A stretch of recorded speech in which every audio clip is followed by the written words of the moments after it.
अक्सर मरीज़ जो होते हैं हेपेटाइटिस बी और सी के वो एसिम्प्टोमेटिक होते हैं, मतलब कि उनको सिम्टम्स नहीं होते। जब सिम्टम्स नहीं होते इसकी वजह से ना वो फिर जो है वो तशख़ीस बहुत देर से होती है। तो इसीलिए जो है वो फिर दुनिया भर में है ना इस चीज़ को ज़ोर दिया जा रहा है कि स्क्रीनिंग हो, टेस्टिंग हो। तो हेपेटाइटिस बी और सी की और बड़े आसानी से ब्लड टेस्ट के ज़रिए से टेस्टिंग हो जाती है। और वो टेस्टिंग करके फिर उस बाद जो अगर बिलफर्स पॉजिटिव आता है तो हेपेटाइटिस बी के मज़ीद टेस्ट करने के बाद जैसे प्रेजेंटेशन में भी बताया कि हर मरीज़ को ज़रूरत नहीं इलाज की हेपेटाइटिस बी के, लेकिन हेपेटाइटिस सी का एंटीबॉडी जो इनिशियल टेस्ट होता है वो पॉजिटिव आ जाए तो फिर उनका पीसीआर कराना पड़ता है। पीसीआर के ज़रिए से हमें पता चल जाता है कि वायरस मौजूद है, तो क्वालिटेटिव टेस्ट के ज़रिए से और क्वांटिटेटिव टेस्ट के ज़रिए से पता चल जाता है कि कितने उसके वायरल लोड है, कितना उसका वायरसेस मौजूद हैं। तो वो टेस्ट करा के पॉजिटिव अगर आ जाए पीसीआर तो फिर उसका इलाज ज़रूरी है।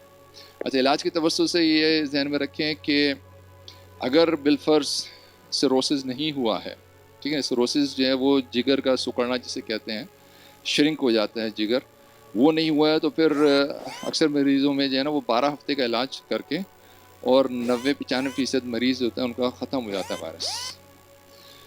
लेकिन अगर सिरोसिस अगर हो गया है तो साथ में हमें इलाज के दौराने भी ज़्यादा बढ़ाना पड़ता है, वो 12 से 24 हफ्ते हो जाता है और साथ में कुछ और अद्वियात भी इसमें ऐड करनी पड़ती है इलाज के लिए। तो अगर बिलफर्ज जो है एक्यूटली, जैसे मैंने कहा कि अक्सर मरीज़ों को कोई सिम्टम नहीं होते, लेकिन आगे चल के 10, 15, 20 साल के बाद उनको सिम्टम्स आना शुरू होते हैं। उसमें भी जैसे अभी प्रेजेंटेशन में भी बताया कि मरीज़ों को जो है वो पीलिया भी होना शुरू हो जाता है। इसी तरह से जब उनका जिगर सिकुड़ जाए तो फिर पेट में पानी भी जमा होना शुरू हो जाता है और वो उनको फिर उल्टी के साथ खून भी आना शुरू हो जाए, फिर काले पखाने शुरू हो जाते हैं। तो उल्टी का होना जिसमें खून आ जाए या काले पखाने होना, ये भी कॉम्प्लिकेशन हो जाती है।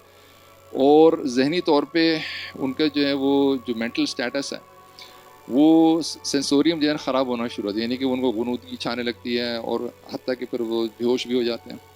तो ये कॉम्प्लिकेशन आगे चल के होती है। तो इससे पहले कि इस मकाम तक पहुँचें तो हमारा ये फ़र्ज़ बनता है कि हम लोग अपना भी और अपने जितने भी रिश्तेदार अजीज़ व हमारे चाहने वाले हैं सबको ये तजवीज़ करें कि हेपेटाइटिस बी और सी का टेस्ट करवा लें। इंशाल्लाह ताला वो नेगेटिव होगा तो कोई परेशानी की बात नहीं है, लेकिन बिलफर्ज जैसे मैंने कहा कि अक्सर जो है वो कोई मर्ज़ के कोई सिम्टम नहीं होते, कोई अलामात नहीं होती, तो अगर बिलफर्ज पॉजिटिव आया तो जल्दी डिटेक्ट होके, जल्दी तशख़ीस होके फिर उसका इलाज बर वक्त हो सकेगा और वो फिर इंशाल्लाह ताला आगे कॉम्प्लिकेशन से बचा लेगा इंशाल्लाह ताला।